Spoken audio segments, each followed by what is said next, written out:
What if the passenger you dismissed as unworthy turned out to be the very person holding the future of your airline in her hands on an overnight flight bound for Seattle?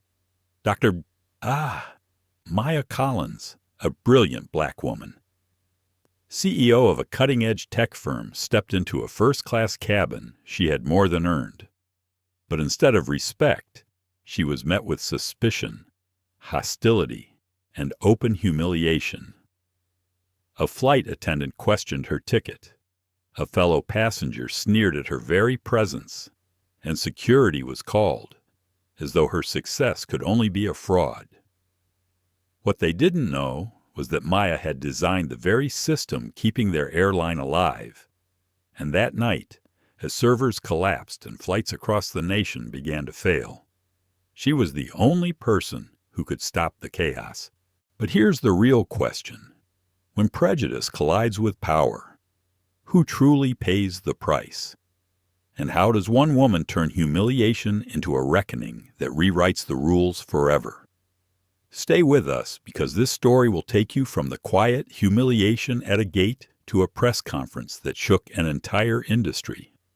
If you believe stories like this must be told, don't forget to like, share, and subscribe before we begin. The hum of Miami International Airport clung to the air like static, a blend of rolling suitcases, muffled announcements, and fragments of conversations colliding in 100 directions. Dr. Maya Collins barely noticed. She had learned long ago to cut through noise, to move with a kind of silent command that cleared her own path. At 36, Maya had built Airline Labs from nothing more than an idea scribbled on a legal pad and the willpower of someone who had been underestimated one too many times. Now her company was the silent engine behind Helios, the sophisticated mobile platform that powered Oceanic Air's ticketing, baggage, and crew systems. For the airline, Helios was survival. For Maya, it was a crown jewel, proof that brilliance and persistence could carve through barriers the world tried to erect in front of her. Tonight, though, wasn't just about survival or proof. This red-eye flight to Seattle carried her toward a boardroom that would cement the second phase of Oceanic Air's contract with Airline Labs, a deal worth 9 figures, a deal that would rewrite her company's future. She walked through the terminal with her usual poise, her navy blazer sharp against the soft cream of her blouse, her steps quick but unhurried.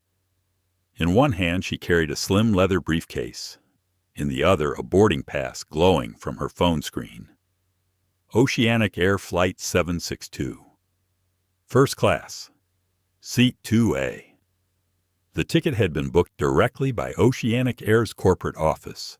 When Maya reached the gate, she was met by the polished red carpet leading to the first-class cabin.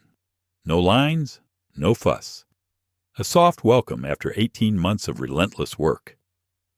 She gave the gate agent her phone and passport. The scanner beeped. Green. The gate agent waved her through, smooth, and then, like entering another world, she stepped onto the plane. The first-class cabin of Flight 762 was bathed in warm amber light, wide leather seats, the quiet murmur of wealthy travelers, the faint clink of ice in crystal tumblers. It was the kind of space designed to signal importance, exclusivity, belonging. Maya exhaled as she slid into her seat. At last, a chance to breathe. She placed her briefcase beneath the seat and looked out the oval window. The Miami night glittered below like scattered diamonds. She thought of her mother, who used to work double shifts as a nurse and still found time to tell her daughter, "Don't let anyone decide your ceiling. Build your own sky." Those words had carried her through MIT, through boardrooms where men twice her age questioned her credentials, through late nights writing code until her eyes blurred. Tonight, she thought, was a victory lap. A flight attendant in a crisp uniform approached. "Welcome aboard, Ms. Collins, would you like a glass of champagne before takeoff? Maya smiled politely, shaking her head. Just water. Thank you. She wasn't here to celebrate yet, not until the contract was signed. As she adjusted her seatbelt, her phone buzzed with a message from Ethan Ross, her lead systems architect. Safe travels. Call if anything urgent. Ethan never wasted words, but she knew the subtext. Everything had to go smoothly. No glitches, no surprises. For a moment, Maya let herself imagine the meeting ahead. The long glass conference table in Seattle. The line of Oceanic Air executives. Thomas Greer at the head, imposing, sharp, known for dismantling proposals with a single raised brow. Tomorrow, she would not just face him. She would own the room. The cabin door closed with a hydraulic hiss. The captain's voice followed, calm and practiced. Ladies and gentlemen, welcome aboard Oceanic Air Flight 762 service from Miami to Seattle. Our flight time is approximately 6 hours and 20 minutes. Please make sure your seat belts are securely fastened. The engines roared awake, a vibration that traveled up through the floor into Maya's bones. She leaned back, closing her eyes for just a second. She felt the kind of tired only a woman carrying both ambition and armor could feel. Her thoughts drifted back to the years of proving herself, every raised eyebrow, every dismissive chuckle in a boardroom when she introduced herself as founder and CEO. She had learned to anticipate disbelief, to carry documentation, credentials, contracts, ready to defend her legitimacy in spaces where her presence alone seemed a challenge. But tonight, she told herself, none of that mattered. She belonged here. She had earned every mile, every dollar, every ounce of respect. The plane began to taxi. Maya's chest rose with the swell of adrenaline. She thought again of her mother's voice, build your own sky. She opened her eyes and looked at the cabin around her, the businessmen scrolling on tablets, the couple already reclined with wine in hand. A world of comfort that was supposed to be beyond question. Her seat, her presence, it was not up for debate. And yet, as the nose of the aircraft lifted from the runway and the city lights fell away, Maya couldn't shake the faint, gnawing thought at the back of her mind. She had traveled enough to know that belonging was never guaranteed, that even at 35,000 feet, prejudice had a way of finding its seatbelt, buckling in, and making itself at home. For now, she pressed the thought aside. The cabin tilted gently as the aircraft climbed through the night sky. Maya turned back to the window. The darkness stretched endless and quiet. The stars scattered like data points waiting to be connected. This was supposed to be a smooth flight. She whispered it to herself like a vow. Smooth, uneventful. A clear path to Seattle and the future waiting on the other side. But deep down, in a corner of her mind, she could never quite silence. She wondered what if the turbulence wasn't in the air at all, but sitting just a few rows away, waiting to remind her that not everyone believed she had the right to this seat. The thought lingered like a shadow, just as the plane leveled into its cruising altitude, and the night, full of promise and tension, had only just begun. The seatbelt sign was still glowing when Maya felt the first shift in atmosphere. It was subtle at first, the kind of thing you couldn't quite name, but felt all the same. A presence, a pause, a glance that lasted just one beat too long. Sandra Mills, the lead flight attendant, had begun her rounds through the first-class cabin. Her uniform was immaculate, her blonde hair pinned so tightly that not a strand dared to wander. She smiled at the couple in 2C and 2D, bending low with the polished ease of someone who had rehearsed warmth into muscle memory. When she straightened and turned, her eyes landed on Maya and lingered. It wasn't the glance of curiosity, nor the glance of recognition. It was the glance Maya knew too well. A flicker of disbelief. A question unasked but loudly spoken all the same. "What are you doing here?" Maya met it head on. She didn't blink. She had learned to hold eye contact as if it were armor. But inside, she felt the faint sting that came with recognition. The same sting she had felt in college when a professor assumed she was lost on the first day of class. The same sting in boardrooms where introductions ended with awkward silence before someone asked who she was interning for. Sandra's smile did not quite reach her eyes when she finally spoke. "Can I get you anything else? Ms. Collins champagne wine.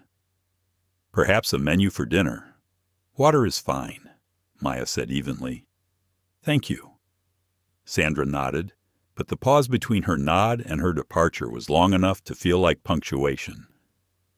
Maya turned back to the window, willing herself to shrug it off. "Don't give it power," she told herself.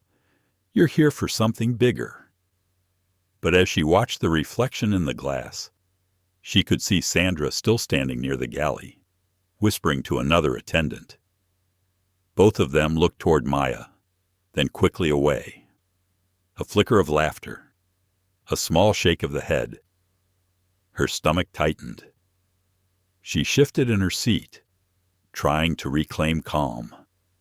But then another voice broke the quiet, sharp enough to slice through the hum of the cabin. "I don't mean to sound impatient," the woman in 3A announced, though her tone was anything but patient. "But some of us are trying to enjoy our flight. Do we really need to double-check boarding passes up here? Isn't that what the gate is?" For Maya turned slowly, already knowing where the words had come from. Victoria Hale sat poised in her designer athleisure, every thread screaming casual luxury. Her platinum hair was sculpted in perfect waves that hadn't budged since boarding. The diamond ring on her finger sparkled beneath the cabin lights as she adjusted her cashmere throw. She wasn't speaking to Maya directly. Not yet. But her eyes, narrowed just slightly, made clear who she was talking about. Sandra leaned in toward Victoria's seat with a smile of camaraderie, as if to reassure her. "I understand. Ms. Hale, we just have to make sure everything is in order." Victoria gave a little laugh. "Well, I certainly hope so. First class isn't cheap. You expect a certain standard." Maya felt the heat rise up her neck, that familiar mixture of anger and humiliation. It was the way Victoria said standard, as though the word itself had sharp edges, as though Maya's presence was somehow a crack in the polished veneer of this cabin. She thought about ignoring it. She thought about staying silent, keeping her focus on Seattle, on the contract, on the bigger picture. But the silence pressed heavy, too heavy, and the voice inside her whispered what it always whispered: "If you let this slide, you let them win." She unclasped her seatbelt and sat taller. "Everything is in order," she said, her voice calm but carrying. "My ticket was booked by your own corporate office." Sandra blinked, caught off guard by the firmness in Maya's tone. "Of course," she said, too quickly. "It's just procedure." Victoria shifted in her seat, her lips curling into something between a smirk and a sneer. "Procedure," she repeated, her voice dripping with irony. "Well, I suppose some passengers need a little extra verification." The words landed like stones. Maya inhaled slowly, counting in her head. 1, 2, 3, 4. Exhale. Her voice stayed steady. "All passengers deserve respect, Miss Hale, verification included." A silence spread through the cabin. A few travelers glanced up from their screens, suddenly alert to the scene unfolding. The couple in 2C exchanged a look, uncomfortable but unwilling to intervene. Sandra's cheeks flushed as she realized the attention they were drawing. She straightened, her tone tightening. "Let's not cause a disturbance. I'll just need to recheck your boarding pass." "Ms. Collins." Maya held her gaze. "You already scanned it once. The system cleared me." Sandra's eyes darted toward Victoria, who arched a brow as if to say, "Well, go on." Maya reached for her phone, pulling up the glowing QR code again. She held it out steadily. "Here, scan it again if you must. My name is Dr. Maya Collins. Seat 2A, first class. That is where I belong." The words tasted like steel on her tongue. Sandra hesitated, the scanner in her hand trembling just slightly. But before she could press the button, Victoria let out a sharp laugh. "My goodness," she said, her voice loud enough for half the cabin to hear. "She's making such a fuss over a seat. Honestly, if you ask me, some people just can't handle the pressure of being out of place. Out of place." The phrase carved through Maya like a blade. Images flashed in her mind, her mother saving tips from double shifts to buy Maya her first laptop. The long nights coding until dawn. The endless meetings where she had to prove she wasn't someone's assistant, but the one in charge. Every milestone, every sacrifice, condensed into this one moment where a stranger reduced her to out of place.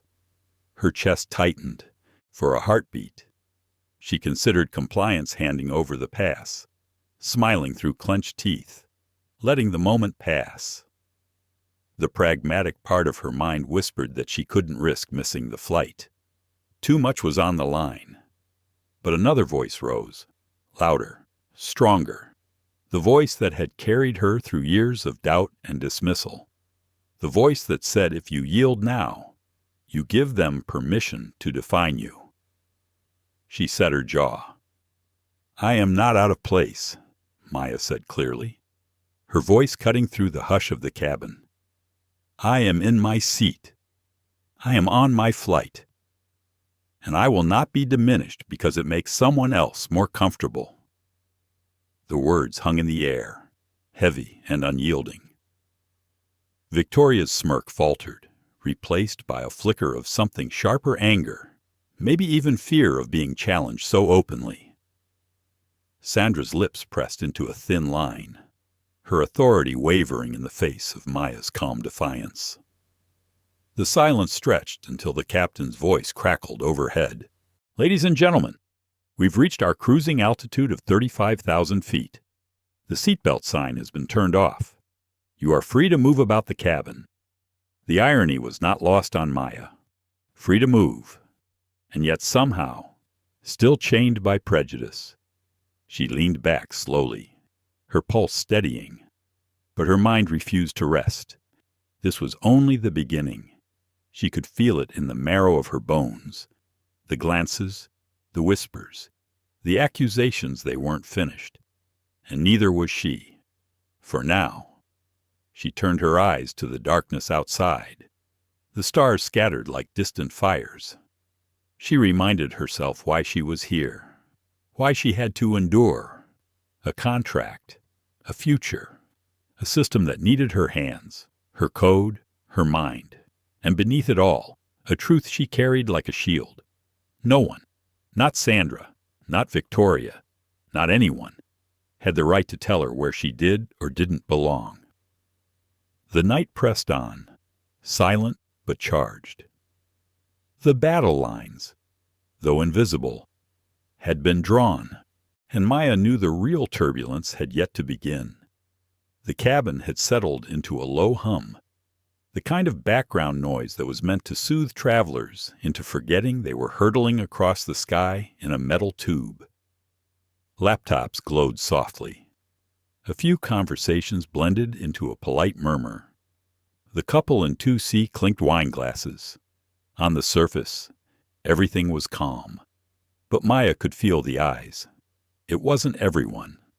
Most passengers were lost in their own bubbles. But enough glances drifted her way that the air around her felt heavier, like a storm gathering where the sky still looked clear. Sandra's gaze flickered back more often than necessary, each pass laced with suspicion she didn't bother to hide. And Victoria, sitting smugly behind, radiated disdain like perfume. Maya tried to focus on her breathing, inhale, exhale, a rhythm. She reminded herself that tomorrow morning she would sit across from Thomas Greer and his board, negotiating a contract worth hundreds of millions. She reminded herself that she wasn't just any passenger in seat 2A. She was the architect of the very system that kept this airline alive. But the reminders were fragile armor, and Sandra was walking toward her again. "Ms. Collins," the flight attendant said, her voice just a bit louder than necessary. "I'll need to see your boarding pass again. There's been some confusion." Maya blinked, her calm wavering. Confusion. Sandra's expression was clipped, professional on the surface, but laced with condescension. "Yes, just procedure. For security." The word hung there. Security. A loaded term in an airport. On a plane. Maya could feel heads turning. "I already showed it," Maya replied evenly. She held out her phone again, the QR code glowing bright. "You scanned it. Twice." Sandra didn't take the phone. Instead, she shifted her weight, folding her arms as if Maya were resisting some reasonable request. "Ms. Collins, you're making this harder than it needs to be. We've had issues with fraudulent boarding passes. It's important we verify." Her voice was pitched for the audience, not for Maya.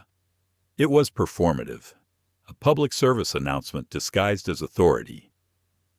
Maya felt the flush crawl up her neck. She kept her tone controlled. "Are you suggesting my pass is fraudulent?" Sandra didn't answer directly.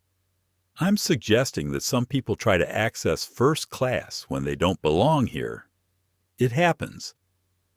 The words cracked like a whip. Gasps from nearby seats. The businessman across the aisle lowered his tablet, eyebrows raised. The couple in 2C exchanged another uneasy glance. Maya's breath caught. Her instinct was to rise, to challenge, to demand accountability. But another instinct, the one honed from years of balancing dignity with survival, whispered caution. If she pushed too hard, Sandra could escalate. A single phrase like "unruly passenger" could end everything.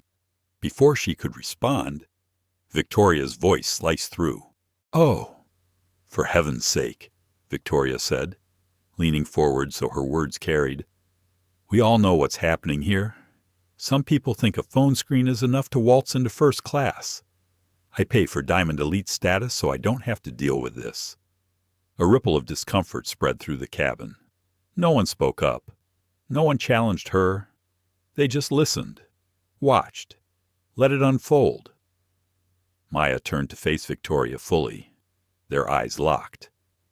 Maya saw it there, years of entitlement carved into her posture, her tone, her assumptions. To Victoria, this wasn't about a boarding pass. It was about who she thought belonged and who didn't.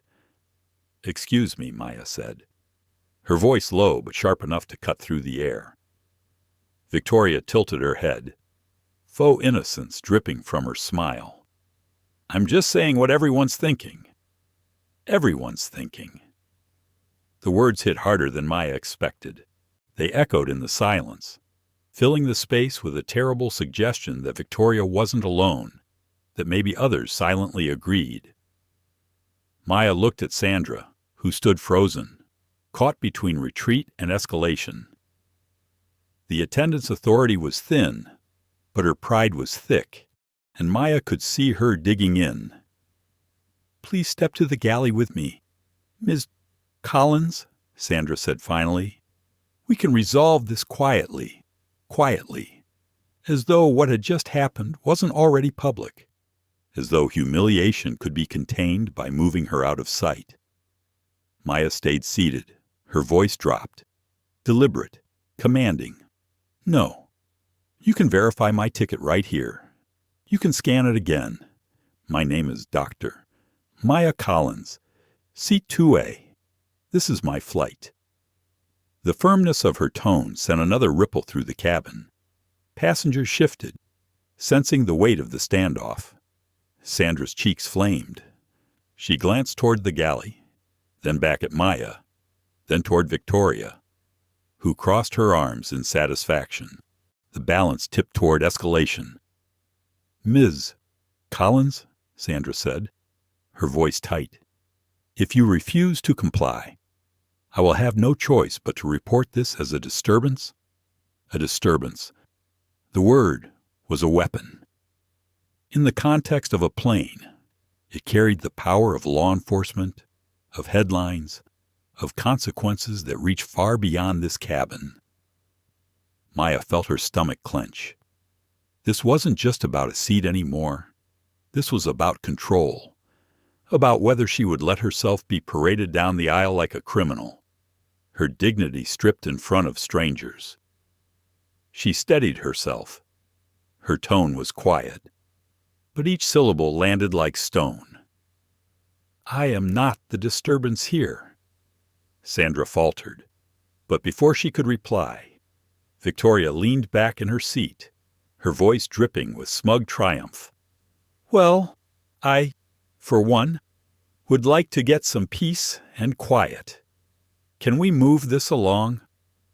Maya's chest tightened. Every part of her body screamed for release, for anger, for protest, for something louder than the suffocating silence of complicity around her.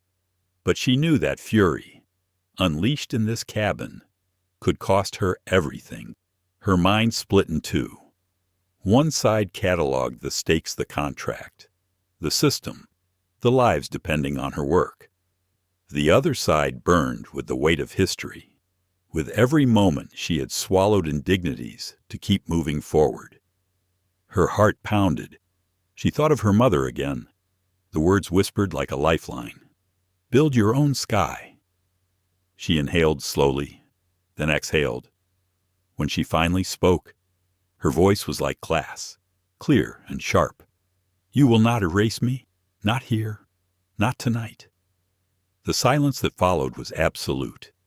Even the steady hum of the engine seemed to recede, leaving only the echo of her words suspended in the cabin air. Sandra opened her mouth, then closed it. Victoria shifted uncomfortably. Her smirk cracked. And still, no one else spoke. Maya leaned back, reclaiming her seat as if planting a flag. She folded her hands calmly in her lap, though her pulse thundered in her ears. She had not won, not yet, but she had not yielded either. Outside the window, the sky stretched endless and black, stars scattered like witnesses. The plane pressed on through the night, but inside the cabin, the turbulence had already begun. Maya sat stiff in her seat, every nerve still thrumming from the confrontation. The air around her felt different now, charged, brittle. Passengers had gone back to their screens, to their drinks, to pretending nothing had happened. But she could feel the aftershocks in the silence. Every shift of fabric, every cough carried the weight of what had been said. She tried to calm herself, to force her mind back toward Seattle and the meeting that awaited her. She needed her focus. She needed her composure. But the sting of humiliation refused to dissolve, and her thoughts spun in angry circles. That was when her phone buzzed. She glanced down. A call. Ethan Ross. Her chest tightened. Ethan never called mid-flight unless it was an absolute emergency. Messages, yes. Status updates, yes. But a call that was the equivalent of a fire alarm. She answered instantly, her voice low and urgent. "Ethan." "What's wrong?" His reply came fast, rushed, and edged with panic. "Maya. Thank God you picked up. We got a serious problem, a huge one." Maya's stomach dropped. "Talk to me." "It's Helios," Ethan said. "Something's unraveling in the authentication servers. We thought it was stable, but under live traffic, it's collapsing. Boarding passes are glitching, baggage tracking is throwing false alerts, and the real nightmare is the QR code generator. Tokens are getting corrupted. Maya's blood went cold. Corrupted tokens. The very accusation Sandra had hurled at her not an hour earlier. The irony twisted like a knife. How bad she demanded. It started small. Less than 1% failure rate an hour ago. Now it's over 5% and climbing. It's snowballing. Every corrupted token clogs the database, which increases lag, which generates more corruption. It's a feedback loop. I don't think we've got more than 90 minutes before the whole system crashes. 90 minutes. Maya closed her eyes. Her flight to Seattle was 6 hours long. She gripped the armrest, fighting the surge of adrenaline.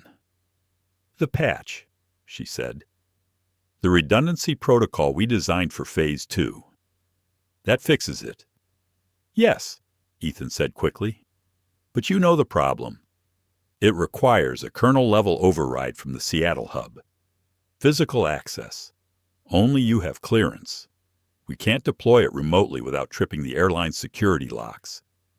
Her mind raced. 90 minutes. A live cascade.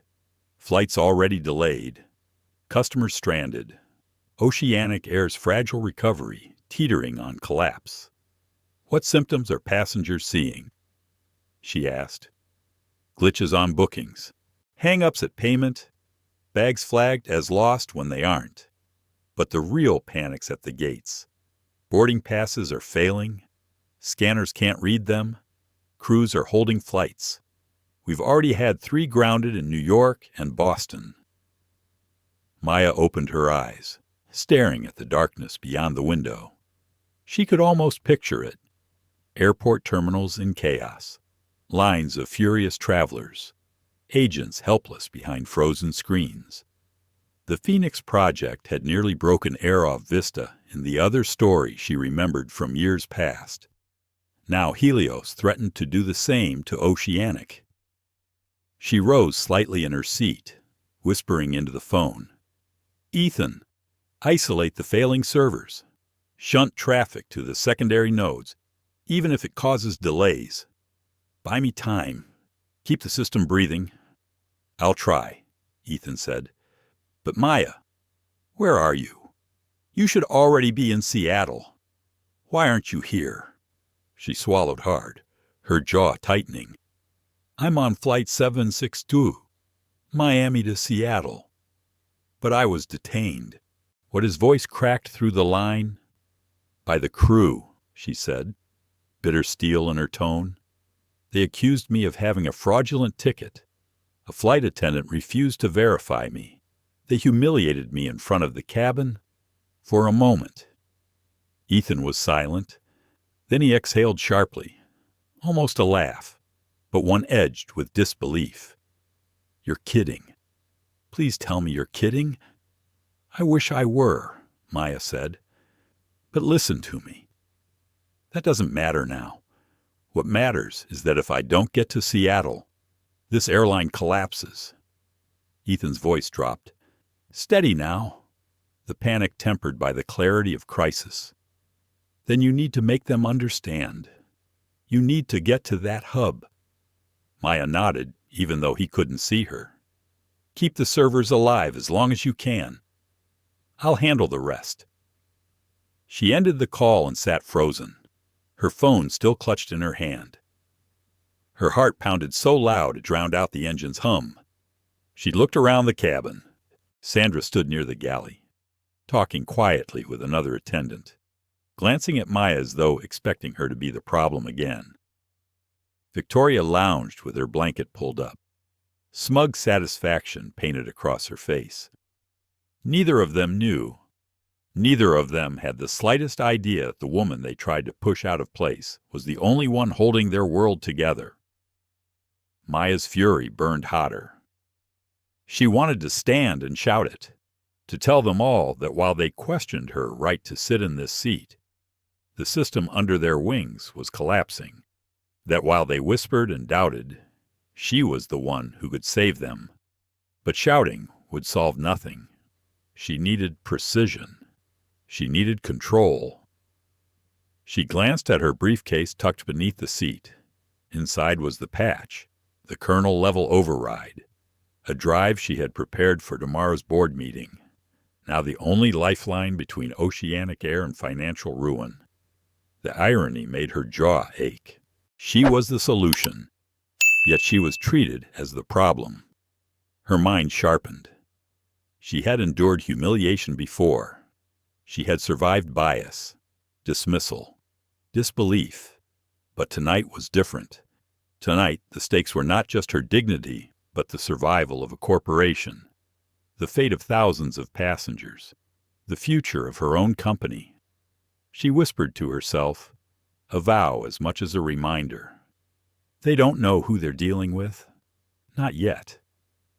The plane's cabin lights dimmed as the crew prepared to serve dinner. The hush of activity cloaked the tension, but inside Maya, the storm raged. She had 90 minutes, maybe less, to turn humiliation into leverage, prejudice into power. She straightened in her seat, gripping the phone. Sandra was coming back down the aisle, her expression braced with authority. Maya felt the heat rise in her chest, but this time, she was not the one on trial. This time, the trial belonged to them. And when the reckoning came, she would not whisper. She would roar. Dinner service began in first class, but the air was far from relaxed. Trays clinked, glasses were set down carefully, and the cabin hummed with a forced calm. Yet beneath the surface, the tension was alive. Everyone had seen the confrontation earlier. Everyone had heard Sandra's words and Victoria's barbs. And now, every move Maya made seemed to carry the weight of watching eyes. She kept her face still, her expression composed, but inside her chest felt like a storm surge. She had spent her entire career balancing on this razor's edge, knowing when to push, when to endure, when to let silence speak louder than protest. Tonight, however, silence felt dangerous. Her phone lay in her lap, screen dark now, but the echo of Ethan's words was deafening. 90 minutes, maybe less. The system was unraveling while she sat trapped in this seat, humiliated by people who had no idea that she was their only lifeline. She looked toward her briefcase under the seat in front of her. Inside it, the patch, the solution. She thought of the blinking red lights that must already be spreading across Oceanic Air's operations screens in Seattle. Each error message another flame catching dry wood.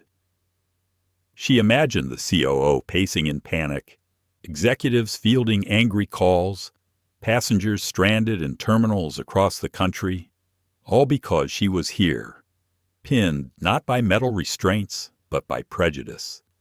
Her throat tightened. She thought of her mother again, late nights in their small apartment, stethoscope still around her neck from the hospital shift. Maya, she used to say, the world will try to box you in. Sometimes you'll have to bend to survive. But never let them convince you the box is your size. You're bigger. Always bigger. Maya swallowed hard. She wanted to believe that. She had built her life on believing it. But sitting here, under the scrutiny of Sandra and the smirks of Victoria, she felt the old weight pressing down the question that had haunted her since she was a girl. Was it safer to endure, or did enduring simply feed the fire? Her pulse quickened as she felt movement nearby. A man in a navy jacket was walking slowly down the aisle. Not a flight attendant, not a passenger either. His presence was quieter, heavier. His eyes swept the cabin in practiced arcs, pausing just long enough to assess, never long enough to invite conversation. Maya recognized the posture immediately. Air Marshal. Her stomach dropped. Sandra was speaking to him in a hushed but urgent tone near the galley. Her hands gestured toward Maya's seat, her expression still rigid with authority. The air marshal listened without reaction, nodding once, then adjusting his jacket. In seconds, Maya understood what was happening. Sandra was escalating. Her fingers curled into her lap. If the marshal deemed her a disturbance, she could be restrained, even arrested upon landing. The thought sent a chill down her spine, all because she had insisted on the legitimacy of her seat. The man moved toward her now. He stopped just short of her armrest and leaned in slightly, his voice calm but firm. "Ma'am, I'm Daniel Brooks, Air Marshal assigned to this flight. I'd like to ask you a few questions." Maya lifted her chin, meeting his gaze directly. His eyes were steady, tired, but not hostile. He looked like a man who had seen too much and trusted too little. "Of course," she said evenly. "Ask." He studied her for a long moment, then glanced at her phone still resting in her lap. "The crew reported a problem with your boarding pass. Can I see it?" Maya unlocked her phone, pulling up the QR code again. She held it out without hesitation. "Here. Scan it again if you'd like. My name is Dr. Maya Collins, Seat 2A, First Class. The ticket was purchased by Oceanic Air's corporate office. My passport matches. I've already verified twice." Daniel took the phone and studied it, then looked at her face, then back at the phone. His brow furrowed slightly, but not in suspicion and calculation. He turned, catching Sandra's eye, then spoke quietly but firmly. "Everything matches. The documents are fine." Sandra stiffened. "But there have been reports of fake passes. Deep fakes. We got a memo." "You have access to the manifest?" Maya interjected, her tone sharp but steady. "Check it. Right here. My name is on it." Sandra's lips thinned. "Not from here. That requires main terminal access." "That's not true," Maya replied instantly. "Every gate terminal and crew system is tied to Helios." "I know, because I built it." Her words slipped out before she could stop them, but once spoken, she didn't regret it. Daniel's eyes flickered. "You built it?" Maya straightened. "Yes. I am the CEO of Airline Labs, the company contracted to design and run the Helios platform your airline depends on. And as we speak, that system is collapsing. I need to get to Seattle to deploy a patch before your entire operation goes dark." Her voice had shifted. No longer just a passenger defending herself. Now it carried the clipped intensity of a leader in crisis. Sandra scoffed, her voice rising with incredulity. "You expect me to believe that this passenger just happens to be enough?" Daniel said quietly. But the firmness in his tone silenced her. He turned back to Maya. "If what you're saying is true, then why didn't you tell the crew earlier?" Maya exhaled, frustration flashing in her eyes. "Because they didn't listen. Because from the moment I stepped on board, I was treated like I didn't belong. And now, because of that, we're wasting time. We don't have." The words struck the air marshal harder than Maya expected. He studied her face again, the conviction in her voice, the urgency in her eyes.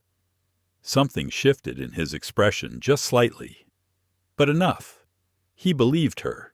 He leaned back, lowering his voice. "I'll confirm with the captain." Sandra bristled, but Daniel ignored her. He moved toward the cockpit, leaving a wake of silence in the cabin. Passengers pretended not to stare, but followed every step with their eyes. Maya sat back slowly, her hands trembling beneath the blanket she pulled over her lap. She hated that tremor, hated the way humiliation tried to live in her bones. But beneath it burned a fiercer truth: she was not powerless. Not here. Not now. She thought again of Ethan's voice, the urgency in his words. 90 minutes. Maybe less. The system was bleeding out. Every second mattered, and every second she sat in this seat. Doubted, delayed, diminished. The flames spread. Maya closed her eyes briefly, forcing her breath into rhythm again. She had a choice. She could stay quiet, endure, hope Daniel's intervention was enough. Or she could rise, speak louder, risk everything by forcing the truth into the open. Her mind replayed her mother's voice one more time. Build your own sky. Her eyes opened, sharper now, blazing. She knew her choice. When Daniel returned, she would not wait for permission. She would demand it. She would insist on being escorted forward, briefcase in hand, toward the cockpit and beyond. Because her silence had a cost.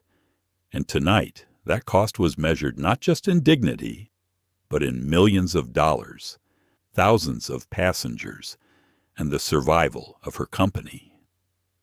She folded her hands tightly together and whispered to herself, steady, certain.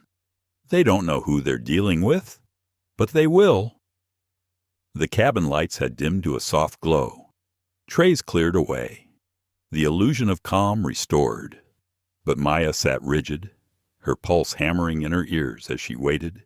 Every second felt stretched thin, stretched dangerously across the 90-minute window Ethan had warned about. Daniel Brooks reappeared at the front of the cabin. His presence alone shifted the air. He carried no weapon in sight, no badge displayed, but authority clung to him like a second uniform. Sandra followed close behind, her jaw set, her lips thin with defiance. Daniel stopped at Maya's seat. He crouched slightly, lowering his voice to a register that commanded attention without inviting panic. I spoke to the captain. Maya leaned forward, her eyes locked on his. And he's aware of your claim. He's authorized me to ask more questions, but he's cautious. You understand how it looks. Right. A passenger saying she built the system that runs the airline. Not exactly standard. Maya's breath caught, but she forced her tone calm. I don't have time for skepticism. Ethan Ross, my lead architect, is already rerouting traffic to secondary servers. That buys us maybe an hour. After that, flights start grounding nationwide. You can check the operations feed if you don't believe me. Daniel studied her face. He didn't doubt her conviction, he couldn't. But he was a man bound by protocol, by the heavy weight of what it meant to make the wrong call at 35,000 feet. Even if I take this to the captain, he said carefully, what do you expect him to do? Maya's voice dropped to a razor edge. I expect him to understand that the survival of his airline depends on me landing in Seattle as fast as possible. I need access to their primary hub. I'm the only one with clearance to deploy the patch.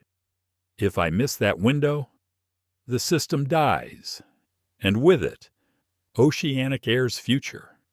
For a moment, the only sound between them was the hum of the engines. Then, slowly, Daniel nodded. I believe you, he said. Sandra's gasp was audible. You can't just take her word for it. She could be lying. Daniel straightened, his eyes cool as he turned to her. Everything I've seen tells me she's not. And right now, we don't have the luxury of ignoring the possibility that she's telling the truth. Sandra bristled, but his tone left no room for argument. She turned sharply, retreating to the galley in a storm of indignation. Maya exhaled slowly, the first flicker of relief breaking through. But Daniel's eyes held steady on her. That said, I need to be absolutely clear. If I back you, I'm staking my career on this. If I'm wrong, the consequences fall on me too. Maya met his gaze without flinching. If you're wrong, the consequences fall on all of us. Every passenger in this cabin, every crew member in this airline, every shareholder watching the stock collapse tomorrow. This isn't just about me. It's about whether your airline survives the night. Daniel studied her a moment longer, then gave the faintest nod. All right, I'll take you to the captain. Maya felt her chest tighten, not with fear, but with purpose. This was it, the opening she needed. He gestured for her to rise. As she stood, she could feel eyes following her, whispers threading through the cabin like smoke. Victoria shifted in her seat, glaring up at her with something close to outrage, as if Maya's very movement was an offense. Unbelievable, Victoria muttered loudly enough to be heard. Giving her special treatment now? Some of us earned our place here. Maya stopped, turning her head just slightly, her voice carrying enough to reach but calm enough to sting. And some of us built it. The hush that followed was sharp, almost electric. Victoria's smirk faltered, her cheeks coloring as she looked away. Maya walked forward, Daniel a quiet shadow at her side. Each step toward the cockpit felt heavier, weighted with memory.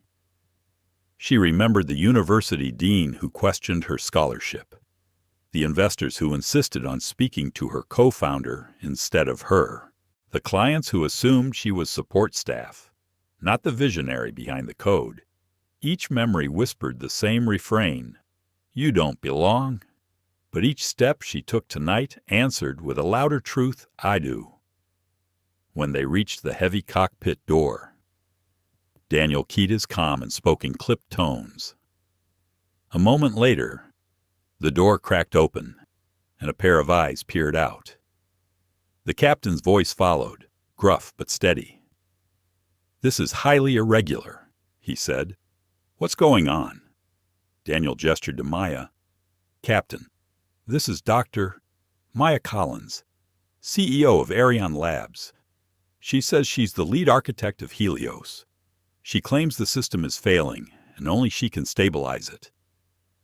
The captain's eyes narrowed as he studied Maya. "That true?" "Yes," Maya said firmly. "And while we debate this, your entire network is collapsing. Check your SATCOM. Call your ops center. Flights are already grounding." The captain hesitated. He was a man trained to weigh risks in seconds, a man who had made choices between life and death from inside this very cockpit. The disbelief on his face wasn't personal, it was procedural, but the clock was ticking, and Maya could see the moment he realized he couldn't afford to ignore her. He glanced at Daniel, who gave a subtle nod. Then he looked back at Maya. "If you're right, then when we land in Seattle, you'll go straight to the hub under escort. But understand this if you're not who you say you are. If this is a stunt, the consequences will be severe." Maya didn't blink.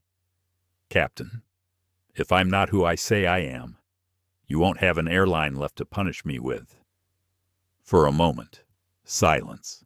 Then the captain exhaled sharply. "Fine. I'll alert ops. Get back to your seat, but know that we're watching." The cockpit door closed again. Maya turned back down the aisle. As she walked, passengers tried not to stare, but failed. She caught fragments of whispers, fragments of disbelief. Some looked at her with curiosity, some with doubt, some with something sharper, tinged with resentment. She sat again, pulling her briefcase closer with quiet precision. Her heartbeat steadied, her mind already running scenarios, calculating the window she had left. Ethan's voice echoed in her head, each word a countdown, 90 minutes, maybe less. She closed her eyes, inhaled, and exhaled. The humiliation still burned, but now it fueled her. This was no longer just about survival. This was about power. For years, She had fought to be seen. Tonight, they would have no choice. Thomas Greer's private jet cut through the night sky at 38,000 feet. Inside, the cabin was quiet, hushed with the muted hum of engines and the clink of a crystal glass as he set down his scotch. The numbers glowing on the laptop in front of him had been beautiful only hours ago. Passenger engagement up 400% since the Helios launch. Ancillary revenue beyond projections. Stock value rising steadily after years of stagnation. For the first time in months, Thomas had felt the rare satisfaction of winning. Tonight was supposed to be a celebration flight, a chance to savor the risks that had paid off. By morning, in Seattle, he would sign the second phase deal with Airline Labs, cementing the partnership that had brought oceanic air back from the brink. But the phone on the table beside him shattered that calm. It was his COO, Martin Delgado, and Martin did not call without reason. Thomas answered briskly, "Martin, tell me the good news quickly. I want to be surprised tomorrow." The voice on the other end was tight, frayed with stress. "Thomas, we have a situation. A big one." Thomas straightened. "Scotch forgotten. How big it's Helios?" Martin said, "The whole system is degrading. Boarding passes are failing nationwide. Check-ins are freezing. Baggage tracking is red across the board. The authentication servers are in a cascade failure." For a moment, Thomas thought he had misheard. He had sat through countless briefings with Maya Collins, with Ethan Ross, with Airline's team. He had seen their simulations, their confidence, their relentless precision. "That's impossible," he said flatly. "Helios passed every stress test." Martin's voice cracked slightly. "Not this one. Not the live one. The East Coast load tipped it over. We're losing ground by the minute. New York and Boston already have planes stuck on the tarmac. Seattle's hub is drowning in error reports." Thomas's jaw tightened. He could see it in his mind's eye. Red lights blooming across the operations wall in Seattle, each one a hemorrhage. "Where is Airline Labs?" he demanded. "Where is Maya?" "We've been trying to reach her," Martin replied. "Her lead architect, Ross, is on a call with our tech teams. He says the only fix is a kernel-level patch, physically deployed at the Seattle hub. He says Collins is the only one with clearance to execute it." Thomas's pulse spiked. "Then where the hell is she?" A pause. According to her assistant, she checked in for Flight 762 from Miami. She should already be airborne, but she's not answering calls. No confirmation she's on board. Thomas's fingers tightened around the edge of the table. He glanced out the window at the indifferent stars. The edge of dread curled through him. "Find her," he snapped. "I don't care if you have to wake the station manager in Miami. Get me answers." Minutes later, as the jet streaked westward, Martin came back, his voice lower, slower, carrying something heavy.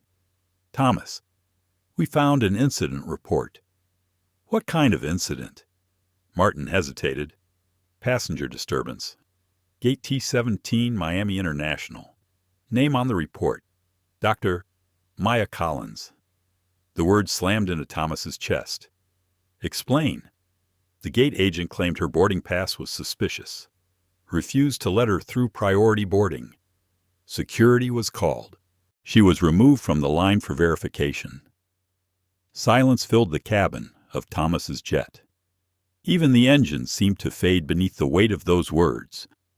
He spoke at last, his voice low, dangerous. "Martin, are you telling me that the one person who could stop this collapse was humiliated and detained by our own staff? That the architect of Helios, the system keeping this airline alive, was treated like a criminal at the gate?" Martin's reply was barely a whisper. "Yes." Thomas closed his eyes. For a man who prided himself on calculations, on weighing risks with surgical precision. This was the nightmare he had never accounted for, not a technical failure, but a human one. His voice, when it came, was ice. "Where is she now?" "She made it on board," Martin said quickly. "Security overrode the agent at the last moment. She's on the flight, but her phone is off. We can't reach her until they land." Thomas exhaled slowly, fury laced into every breath. "Thank God she's on the plane. But listen to me carefully. Martin, when she lands, she goes straight to the Seattle hub. No delays, no detours. I don't care if you have to roll a car onto the runway. Make it happen." "Yes, sir." "And another thing," Thomas continued, his tone sharper now. "Find me everything on that gate agent. Name, file, record. Whoever thought they could question Dr. Collins' legitimacy has just put this company on the edge of ruin. And the passenger who backed her up, I guarantee there was one find her too. When this is over, their names will be finished with Oceanic Air." Martin's silence carried agreement. Thomas leaned back, running a hand over his face. His mind moved with ruthless efficiency. He had built his empire on reading numbers, but tonight he read something far more dangerous: humiliation. Maya Collins had been insulted not just as a passenger, but as a professional, as the very architect of their survival. And Maya Collins was not a woman who forgot. He had seen her in boardrooms, her calm slicing through arrogance like a blade.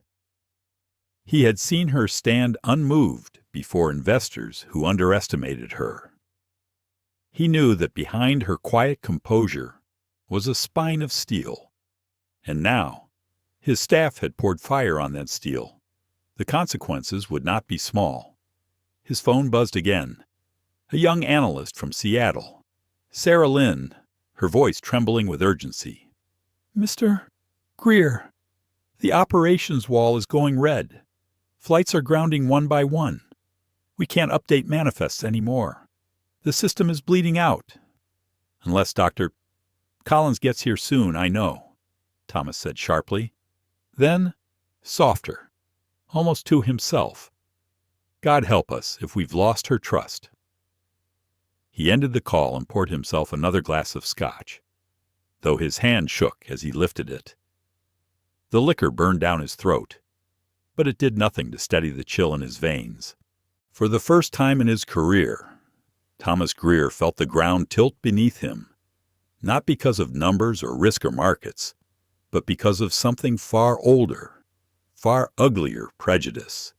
A single gate agent's doubt, a single passenger's arrogance, and now the entire airline teetered on collapse.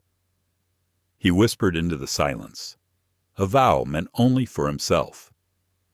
"When this plane lands, I'll make it right, whatever it costs." But deep down, he knew an apology would not be enough. Maya Collins held the future of Oceanic Air in her hands, and after tonight, she would not settle for contrition. She would demand more, much more. The hours stretched long and brittle as Flight 762 cut westward through the night. The cabin around Maya hummed with false calm attendants moving with rehearsed grace, passengers absorbed in screens or drifting into uneasy sleep. Yet underneath the hush, she could feel the tension tightening like a wire. It wasn't just the crisis she carried in her chest. It was the weight of being watched, scrutinized, doubted. Sandra Mills passed down the aisle, her expression carved into stone. Every time her eyes swept over Maya, there was the faintest trace of disdain, as though she were waiting for Maya to stumble, to justify the treatment she had inflicted earlier. Victoria Hale, a few rows behind, was less subtle. She whispered pointedly to the man beside her, her words sharp enough to slice the air. "It's ridiculous. Special treatment for someone like her. Some of us actually earned our seats." The words stung, But Maya did not turn. She had learned long ago that some battles were best answered not with anger, but with silence sharpened into focus. Still, her hands tightened around the armrests, every nerve alive with the effort it took to remain calm. Her phone vibrated in her lap. She glanced down. A weak signal flickered through the in-flight Wi-Fi. Just enough for a text to squeeze in. It was from Ethan. Server load at 82% and climbing. East Coast already grounding flights. West Coast ops bracing. You have less than an hour.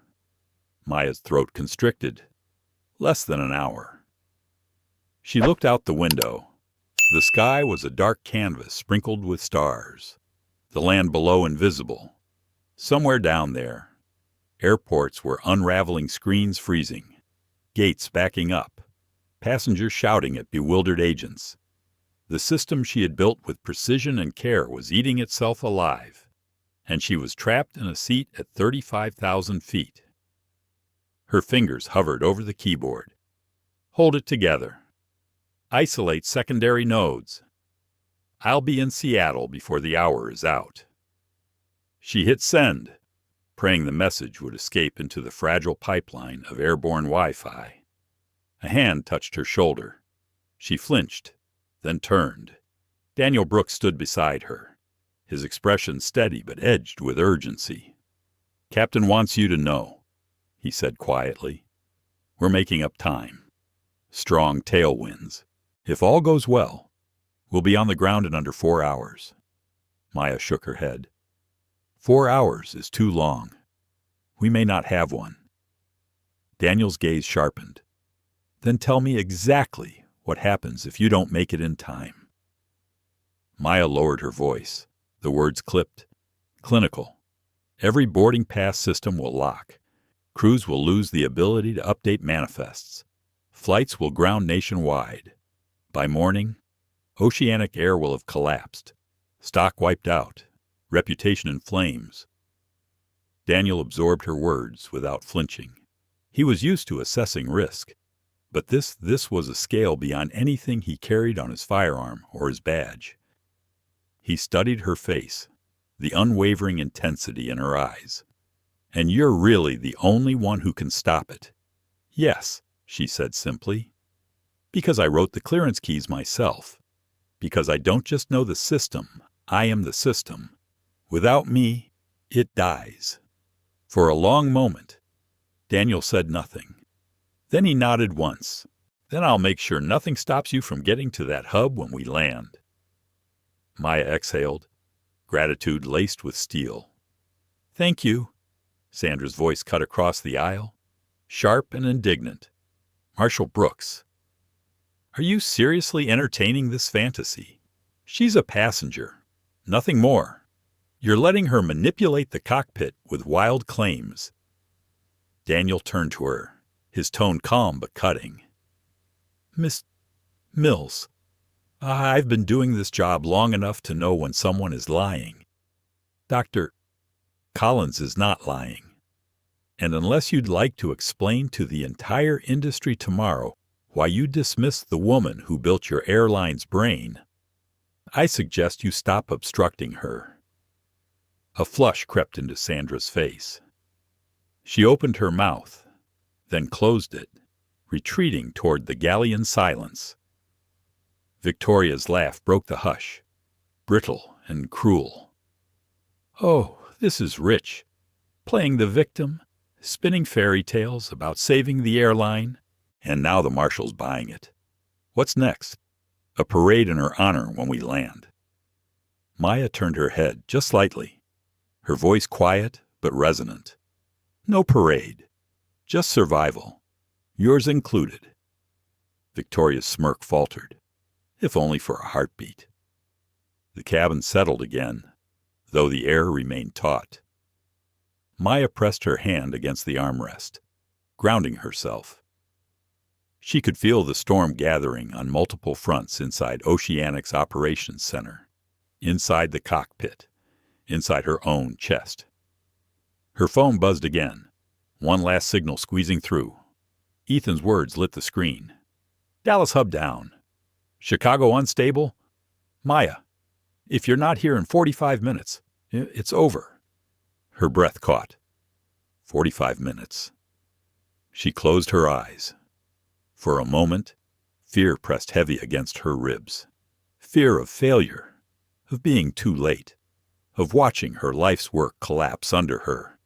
But beneath the fear burned something stronger. Resolve. Her mother's words rose again in memory. Build your own sky. Maya opened her eyes, gaze steady, jaw set. She would not let them break her. She would not let prejudice, arrogance, or time dictate her worth. When that plane touched Seattle soil, she would walk into the hub with her briefcase and her fire, and she would tear Helios back from the brink. And when oceanic air survived, they would never again question who she was. The captain's voice broke through the cabin speakers, calm but edged with urgency. Ladies and gentlemen, we've begun our descent into Seattle. Weather is clear, and we expect to arrive ahead of schedule. Please remain seated as we prepare for landing. The words rippled through the cabin with the false reassurance of routine. Passengers smiled faintly, some adjusting their seatbelts, some stretching from shallow sleep. To them, it was the end of another long flight. To Maya Collins, it was a countdown. Her phone trembled in her hands as another message from Ethan forced its way through the fragile Wi-Fi. Los Angeles hub failing. Phoenix unstable. If patch not live in 30 minutes, chain collapse irreversible. 30 minutes. Maya closed her eyes briefly, forcing herself to breathe past the rising panic. She imagined the servers, rows of blinking lights drowning in red, commands colliding, failing, choking the arteries of an entire airline, all because of one fragile mistake at a gate in Miami. She looked down at her briefcase, the black leather polished by years of travel, a simple vessel carrying the key to survival. She rested her hand on it like a lifeline. The weight inside wasn't just hardware and code, it was leverage. It was justice waiting to be delivered. Sandra Mills passed by again, collecting glasses with clipped motions. She stopped at Maya's row, her voice dropping to a tight whisper. Whatever game you think you're playing, it ends when we land. Don't think you can waltz off this plane with your head high. You've caused nothing but disruption. Maya turned her gaze slowly, her voice quiet but steady. What I've caused is the survival of the airline you work for. If I weren't on this plane, Ms. Mills, by morning you'd be out of a job. Sandra's jaw tightened. Her fingers flexed around the tray, but she said nothing more, moving on with a flush of anger staining her cheeks. Victoria Hale, however, couldn't resist. She leaned forward from her seat, her voice pitched for others to hear. Unbelievable. The arrogance. Acting like she's saving the world just because she got lucky with a boarding pass. I hope someone sets the record straight when we land. Maya did not turn this time. Her silence was sharper than any retort. She had learned that power didn't always require words. Sometimes it was enough to let the truth reveal itself in its own time. The seatbelt sign chimed. The plane dipped lower, the lights of Seattle beginning to shimmer through the windows like constellations pulled close to the earth. Maya's chest tightened. She thought of Ethan pacing in the operations center, his hands flying over keyboards, trying to hold back the flood with chewing gum and tape. She thought of Thomas Greer, high above the country in his private jet, finally realizing the cost of his company's failure, not just technical, but human. And she thought of her mother, whispering into her ear when she was 12, her hands guiding Maya's fingers across a keyboard. Every system has cracks, her mother had said, but if you understand them, you can build something stronger, something no one can take from you. Maya's hands curled tighter around the armrests. Tonight, she would prove that, miles away, in his private jet. Thomas Greer sat stiffly at his desk. His laptop screen was a bloodbath, real-time feeds of Oceanic Air's operations bleeding into chaos. 100 red notifications blinked in merciless rhythm. Martin Delgado's voice buzzed through the line from Seattle. Thomas, we're down to minutes. Dallas, Chicago, and Phoenix are already grounded. International check-ins are failing in London. If Collins doesn't patch soon enough, Thomas snapped. His hand trembled as he rubbed at his temple. He had built his career on numbers, on forecasting chaos before it arrived. But tonight, chaos had blindsided him, and it wasn't born of numbers at all.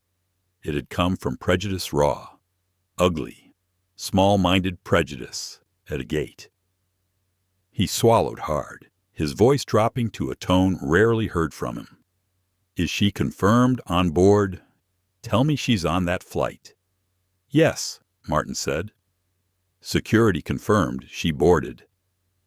The air marshal on board filed a report she identified herself, explained the system failure, and the captain verified her identity. She's there. Thomas, she's coming. Relief flared sharp and fleeting. Then dread returned heavier. She was coming. Yes, but at what cost? She had been humiliated, doubted, delayed, and Maya Collins was not a woman who forgot. Thomas stared at the blinking red on his screen, each one a $sign bleeding away, each one a reminder of who held the knife to stop the bleeding. He poured another drink, but his hand shook as he lifted it. I'll meet her myself when she lands, he said at last. No intermediaries, no delays, direct to the hub. Martin hesitated. Sir, after what happened, what if she refuses? Thomas closed his eyes. Then Oceanic Air dies tonight. Back on the plane. Maya's pulse quickened as the wheels thudded down, the shudder of landing roaring through the cabin. A smattering of relieved sighs rose from passengers. For them, the journey was over. For Maya, it had just begun. The plane taxied slowly, the lights of the runway blazing through the windows. Maya clutched her briefcase tighter, her mind already racing through the steps ahead. Straight to the hub. Direct access to the servers. Deploy the patch. Stop the collapse. But beneath the calculation burned something else resolve. She would not let them erase what had happened. She would not let Oceanic Air move forward as though tonight were just a technical glitch. It was not. It was a human failure, born of arrogance and bias. And when the system was saved, she would make sure they understood that. The plane slowed to a crawl, the captain's voice filling the cabin once more. Ladies and gentlemen, welcome to Seattle. Local time is 11:42 p.m. Please remain seated until we arrive at the gate. Around her, passengers began gathering their belongings, murmuring with relief. Victoria fussed with her designer bag, muttering under her breath. Sandra stood rigid at the galley, her face unreadable. Daniel Brooks lingered nearby, his eyes steady on Maya, ready to move with her the moment the doors opened. Maya sat still, her briefcase balanced on her knees, her eyes fixed on the darkness beyond the window. Her heart was a drumbeat of fury and determination. Tonight, she would not simply land, she would arrive. The cabin door clicked open, releasing a gust of cool Seattle night air into the stale atmosphere of Flight 762. Passengers stirred, reaching for overhead bins, murmuring with the casual relief of arrival. But for Maya Collins, the air carried something sharper: urgency, inevitability, the sense that every step now mattered. Daniel Brooks rose before the crowd could surge forward. His stance was clear, authoritative. Remain seated. Please, he instructed, voice steady but firm. One passenger is disembarking first. The ripple of surprise moved quickly. Heads turned, eyes narrowed, whispers darted. Victoria Hale let out a soft, incredulous laugh. "Of course," she muttered, her tone dripping with disdain. "Special treatment." Sandra Mills stiffened behind her galley cart, her jaw tight, her cheeks still flushed with resentment. She said nothing this time, but her silence was loud enough. Maya rose slowly, her briefcase in hand, her gaze forward. The humiliation of Miami still pulsed in her veins, but now it was alloyed with something unshakable power. Every eye on her back, every whispered doubt, would only make what came next burn brighter. Daniel guided her down the jet bridge, his movements brisk, his hand never far from the radio clipped to his belt. The doors closed behind them, cutting off the hum of the cabin, replacing it with the sterile brightness of the concourse. Waiting at the end of the bridge was a black sedan, engine running, headlights cutting sharp lines across the tarmac. Two uniformed escorts stood beside it, their posture crisp, their expressions drawn tight with the knowledge that time was bleeding away. "Dr. Collins," one asked, almost breathless. "Yes." "Straight to the operations hub. No stops." The briefest nod, and she slid into the back seat. The leather was cool beneath her palms, the hum of the engine steady, but the silence was brittle. Daniel climbed in beside her, his presence like a shield. The car pulled away, weaving across the service roads of the airport, the lights of Seattle glittering faintly in the distance. Maya's phone buzzed weakly again, one last gasp of connection before they left the terminal's network. A message from Ethan burned across the screen. "System at 92%. Flights grounding coast to coast. We may not last 20 minutes. Her chest tightened. 20 minutes. That was all. She closed her eyes for a heartbeat, letting the rhythm of the car steady her. The humiliation of the gate, the sneers, the commands to step aside, every one of them now fused into the drive that pulsed through her. She had been underestimated, dismissed, shoved aside her entire life. Tonight, she would turn that weight into fire. The sedan veered onto the freeway, the city's towers looming larger with every passing second. The hub waited in the industrial stretch south of downtown, a fortress of glass and steel that held the beating digital heart of oceanic air. And it was failing, collapsing like a lung starved of oxygen. Inside, the scene was pandemonium. Banks of monitors that normally displayed a serene map of the world's flights now flickered with crimson errors. Analysts hunched over keyboards, barking commands, their faces pale in the glow of failure. Every screen screamed collapse. At the center of it all stood Martin Delgado, his tie loosened, his forehead slick with sweat. His phone was glued to his ear, his voice a rasp of urgency. "No. Reroute to the secondary nodes. I don't care about latency. Just buy us." He stopped mid-sentence, eyes snapping up as the doors burst open. The sedan's escorts hurried in first, then Maya. For a moment, the chaos seemed to hush, like the room itself had inhaled. Eyes turned, whispers rose, and the wave of realization spread. Some recognized her immediately, the face from the press kits, the CEO of Airline Labs, the architect of Helios.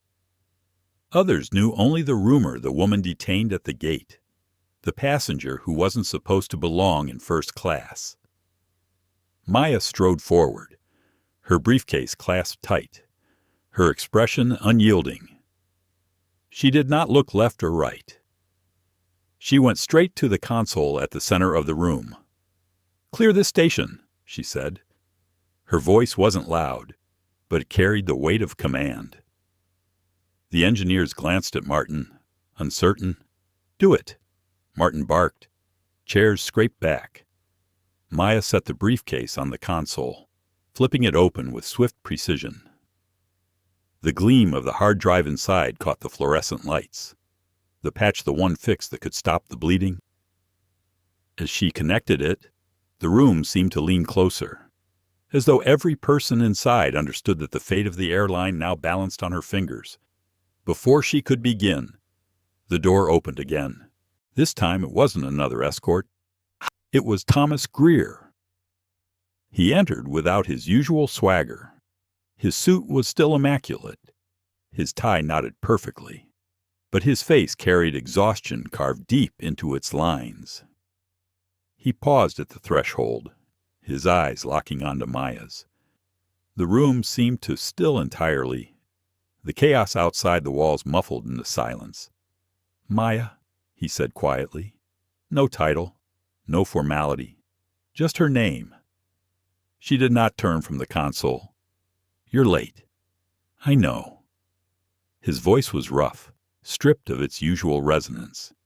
"And I know what happened in Miami. I know what my staff did. It was inexcusable."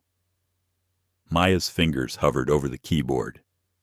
She looked up slowly, her gaze sharp enough to cut. Inexcusable doesn't even begin to cover it. While your airline crumbled, your employee humiliated the one person who could save it. Do you understand the irony? Thomas, the destruction you faced tonight was set in motion not by code, not by load, but by arrogance. A murmur moved through the room. Engineers shifted in their seats, some lowering their eyes, others staring openly. Thomas stood straighter, his jaw tightening. "You're right," he said, "and I will answer for it, personally. But right now, I'm asking you." "No." Maya's voice cut clean through him. "You don't get to ask. Not anymore. You'll get my help, but not on your terms." The silence that followed was thick, electric. Maya leaned closer to the console, her voice steady. "When this patch goes live, oceanic air survives. But when it does, the balance of power shifts. You'll face me in that boardroom tomorrow, and you'll accept every one of my terms. Double the contract, equity, the fund, and a public apology with my name on your lips. Otherwise—" She tapped the hard drive lightly, like a gavel striking wood. "This fix never touches your servers." The room's collective breath caught. Thomas's gaze flickered, 1,000 calculations racing behind his eyes. For a man used to control, this was a new equation, one where he was not the variable, but the dependent. His lips parted, then pressed tight again. Finally, he nodded. "You'll have it. All of it." Maya's eyes didn't soften. "I'll hold you to that." Then, without another word, she slid the drive into place and began to type.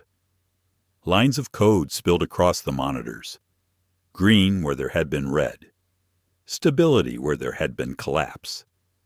The patch was taking root, stitching together the wounds of Helios.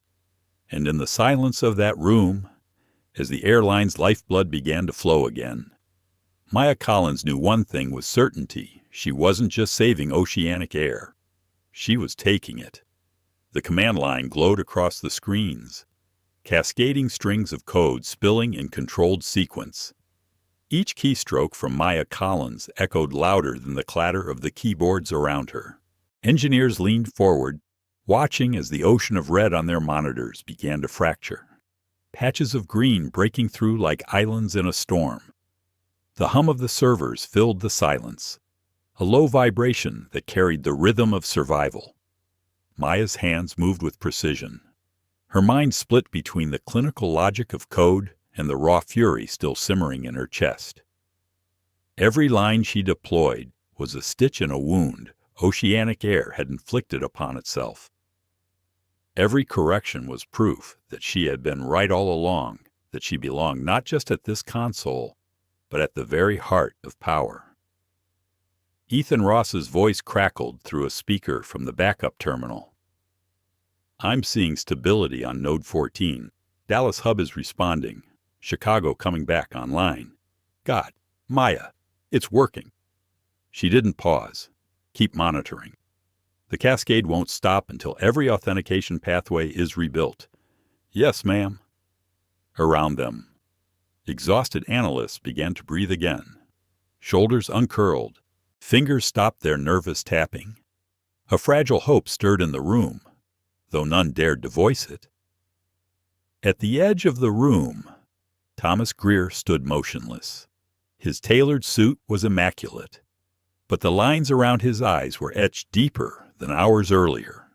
He watched as the woman his staff had doubted now commanded his entire operation, with nothing but a laptop and unshakable will. When the first map flickered back to life, a restored flight grid glowing with orderly lines and audible gasps swept the floor. "We've got JFK manifest updates coming through," one analyst whispered. "Phoenix is clearing," another shouted. "Boarding pass is validating again in Boston." The words came like rain after drought. Maya sat back slightly, her fingers still poised but her eyes cool. Calculating. "We're not finished. The patch is live, but the system needs full synchronization. Another 40 minutes before I can certify stability?" Thomas stepped forward finally, his voice low. 40 minutes we didn't have until you gave them back." Maya's gaze cut to him. 40 minutes you almost lost forever because of Sandra Mills. She spoke the name deliberately, letting it hang in the air like an indictment. "Because of Victoria Hale. Because your culture gave them permission to believe I didn't belong." A flicker of discomfort passed across Thomas's face. For once, he didn't have a polished answer. She turned back to the screen. "Don't mistake this for charity. Thomas, I didn't save your airline for free. I saved it because my name is on this code, and I don't let my work burn. But you're going to pay, and not just in dollars." The room fell silent. Even the hum of the servers seemed to fade. Thomas swallowed hard, his voice measured. "You've already outlined your terms." "Yes," Maya said evenly. "Double the contract, 2% equity, the Future Leaders Fund, and your apology public. In my name, no corporate spin. You'll have it," he said. Her eyes narrowed. "I don't think you understand. You'll have to mean it. You'll have to bleed with it. Because this story will not vanish into press releases and spin rooms. It will outlive both of us. And when people look back, they won't remember the code. They'll remember the choice you made when a black woman stood between you and ruin." The words landed heavy. Engineers shifted uncomfortably, aware they were witnessing not just technical recovery, but a reckoning. Ethan's voice came again over the speaker. "Stability up to 70%. Atlanta hub responding. We're climbing fast." Maya exhaled, her shoulders easing just slightly. The hardest part was done. The system was breathing again, but inside her chest, the storm was not quiet. She remembered the sting of Brenda's voice in Miami. "Step aside, ma'am." The smug smirk of Victoria Hale. The dismissive tone that stripped her dignity in front of strangers. She had swallowed that humiliation because the stakes were higher than her pride. But now, with the airline on its knees, she would demand something greater than dignity. She would demand justice. Thomas spoke again, more quietly now, as though aware the room was still listening. "Maya, what happened to you tonight? It wasn't just a mistake.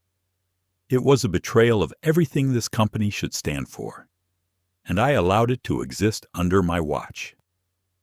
You have my word. Mills will be terminated. Hale will never fly Oceanic again." Maya's hand stilled over the keyboard. She turned slowly, her eyes locking onto his. "Not enough." His brow furrowed. "Not enough I don't want just their removal," she said, her voice quiet but cutting. "I want the world to know why. I want you to stand at that podium and admit what happened. That prejudice poisoned your system as surely as any line of bad code. And then I want you to make sure it never happens again." Thomas's throat worked. He had stood before shareholders, before senators, before global investors, but never had words weighed this heavy. "If that's what it takes, then I'll do it." Maya studied him for a long moment. For the first time since Miami, her anger cooled not forgiveness, not yet, but recognition. He had bent, and tomorrow he would break, publicly for all to see.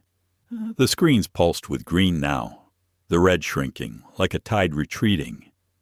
The hum of the servers grew steadier, the panic in the room easing into awe.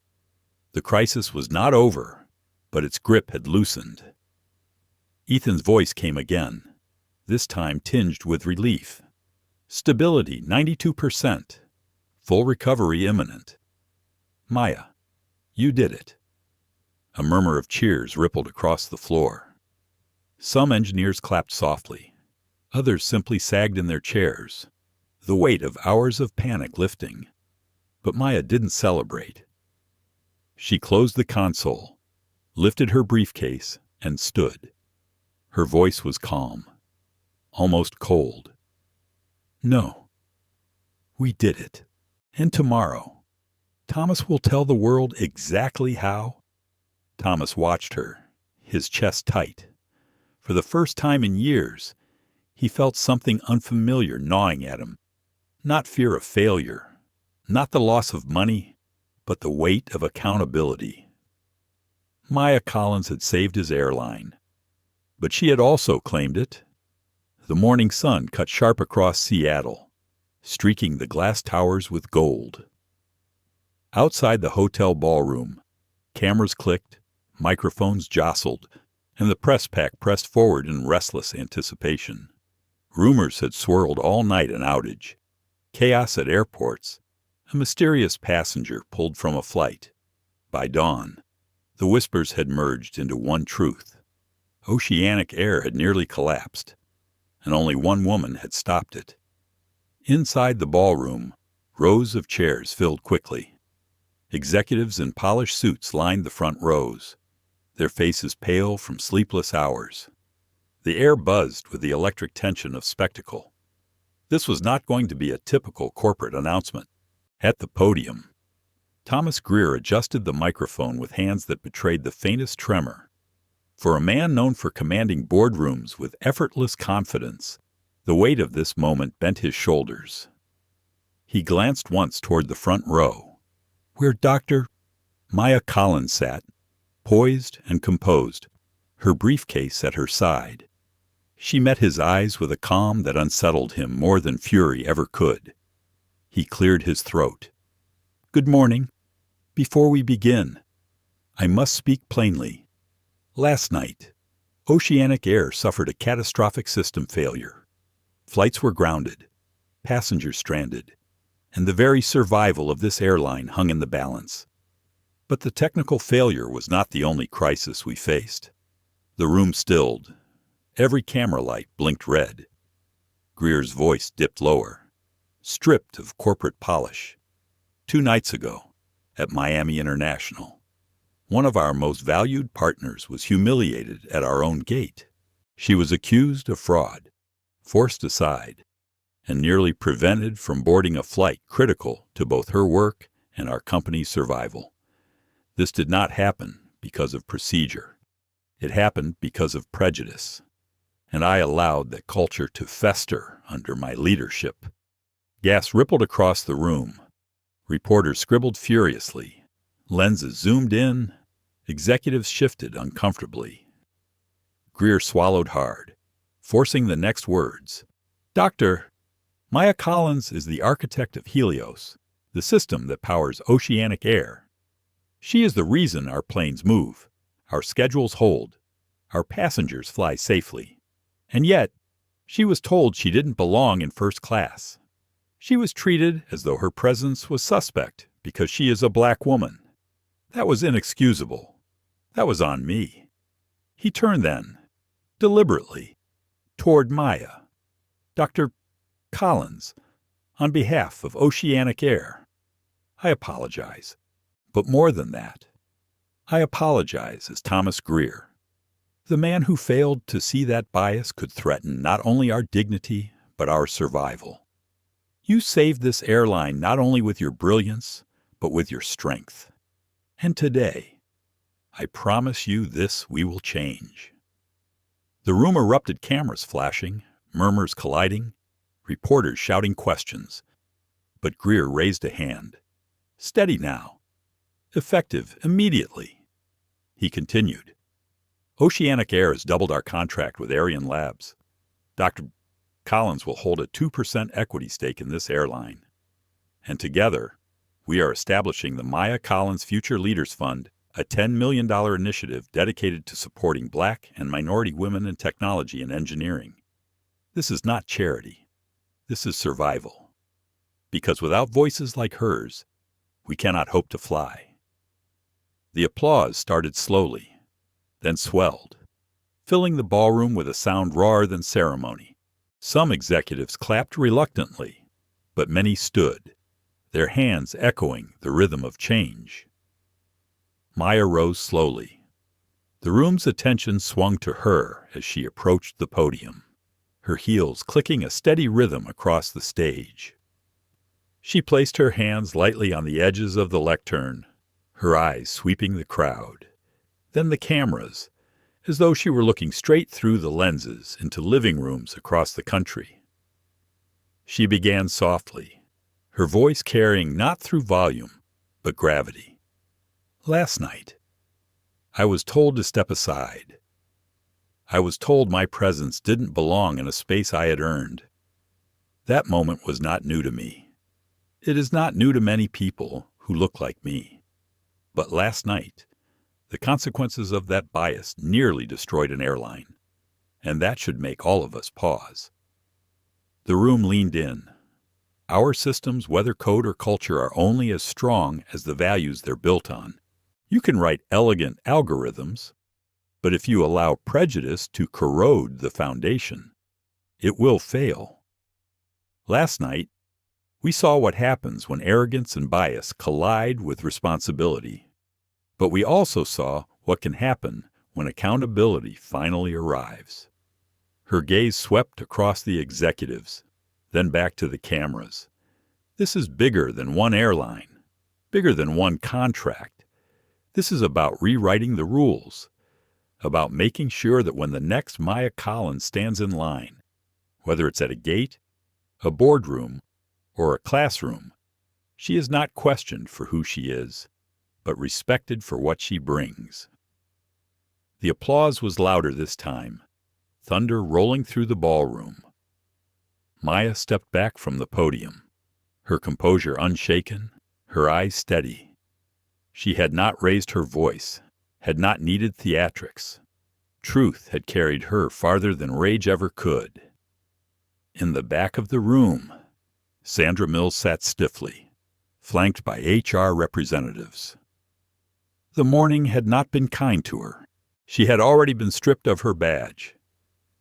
Her career at Oceanic ended in a single line of policy terminated for misconduct, resulting in catastrophic loss. She stared down at her folded hands, her face pale. Her world collapsed.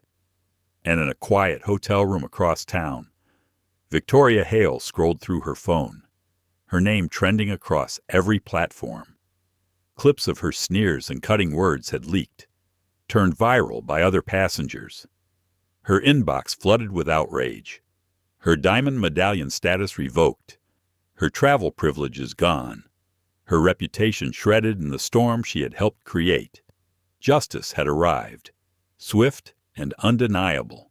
But for Maya Collins, the victory was never about revenge. It was about legacy. As she left the ballroom, reporters shouted her name, flashes bursting like fireworks. But Maya kept her pace calm, her briefcase steady at her side. She wasn't just walking out of a press conference, she was walking into a new future she had built herself. Ethan Ross caught up with her just outside the hall, his face drawn with exhaustion but lit with relief. "You did it," he breathed. Maya shook her head gently. "We did it, and this is just the beginning." The morning air was cool against her skin as she stepped outside, the noise of the city rushing back. She paused for a moment, closing her eyes, breathing deep. The humiliation of Miami still lingered like a scar, but it was no longer just pain. It was fuel. She had taken the moment meant to diminish her and turned it into a movement. She had rewritten the rules, and from this day forward, no one would ever tell her to step aside again. "Doctor?" Maya Collins stepped onto that plane as a passenger. She walked out of Seattle as a legend. What began as a cruel act of prejudice became the spark for systemic change, a reminder that dignity cannot be stripped and brilliance cannot be ignored. Sandra Mills lost her career. Victoria Hale lost her privilege. And Thomas Greer, the CEO who thought he held all the power, was forced to stand before the world and apologize not only with words, but with contracts, equity, and a fund that will open doors for women who come after Maya. But the deeper truth lingers. How many others have been told to step aside, to prove themselves twice, to carry the silent weight of bias every single day? And how many systems, corporate, cultural, human, are still vulnerable to collapse because of it? Maya's story is more than justice. It's a call to see, to value, and to change. And it asks us all a haunting question the next time you see someone doubted for who they are. Will you stay silent, or will you stand with them? If this story moved you, let your voice echo.